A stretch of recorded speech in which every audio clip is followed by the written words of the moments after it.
The streets of Durban fell silent. A hush fell over the city known for its vibrant energy.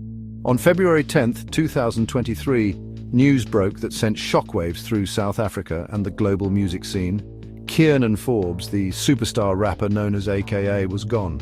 Gunned down outside a restaurant, his life cut short at the age of 35.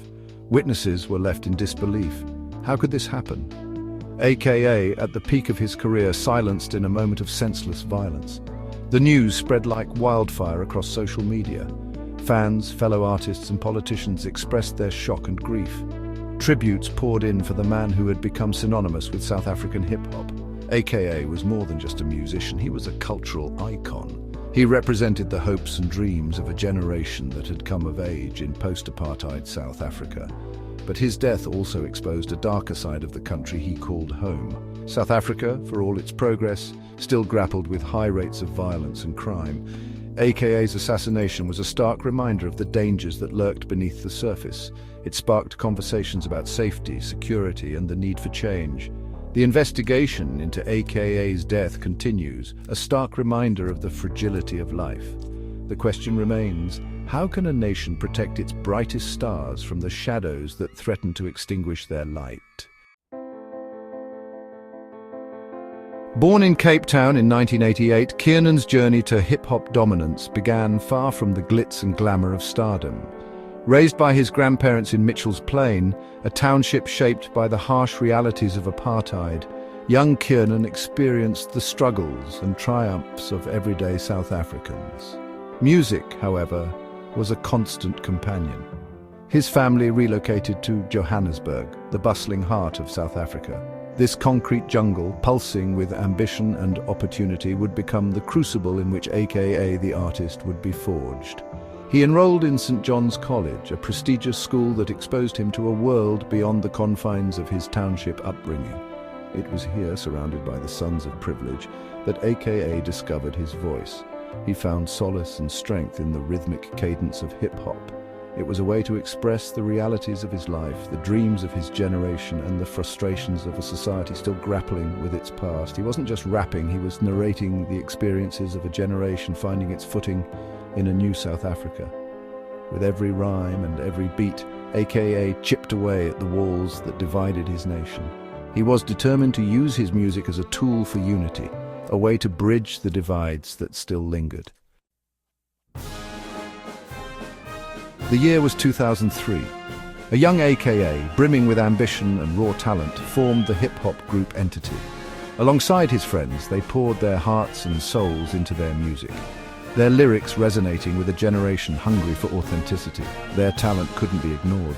Entity earned a nomination for a Cora All-Africa Music Award, a testament to their rising star. But AKA was destined for even greater heights. He embarked on a solo career, honing his craft, his lyrics growing sharper, his beats more infectious. In 2011, he released his debut solo album. It was a watershed moment. The album announced the arrival of a major force in African hip-hop.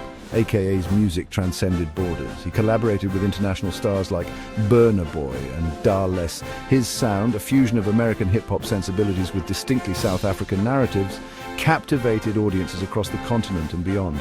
He became a global ambassador for South African music, his voice echoing the hopes and dreams of a nation finding its place on the world stage. His music, however, was only one facet of his complex persona. AKA was a master of self-promotion, using social media to engage with fans, court controversy, and build his brand. He understood the power of image and narrative in the digital age. He wasn't afraid to speak his mind, even if it meant ruffling feathers. He was a provocateur, a lightning rod, a master of generating headlines.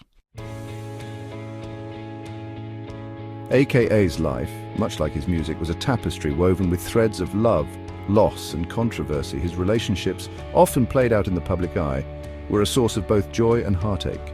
His romance with DJ Zinli, one of South Africa's most celebrated DJs, captured the nation's imagination. The birth of their daughter, Cairo, was a moment of pure joy. But tragedy struck in 2021. AKA's fiancée, Anea Litembe, died tragically. The circumstances surrounding her death sparked controversy and intense media scrutiny. AKA, grappling with grief and public scrutiny, retreated from the spotlight, his silence speaking volumes. His music became his refuge. He poured his pain and anguish into his art, his lyrics reflecting the raw emotions of a man wrestling with loss and regret. His vulnerability resonated with fans who saw in his music a reflection of their own struggles. AKA's legacy is complex and multifaceted. He was a brilliant artist, a cultural icon, a devoted father, and a flawed human being. He was a product of his environment, shaped by the complexities of a nation still grappling with its past. His life, cut tragically short, serves as a reminder that even the brightest stars can be extinguished in an instant. Yet his music, his voice, his impact on South African culture will continue to inspire and provoke for generations to come. His story, much like the nation he called home, is a testament to the enduring power of hope, resilience, and the indomitable spirit of those who dare to dream big.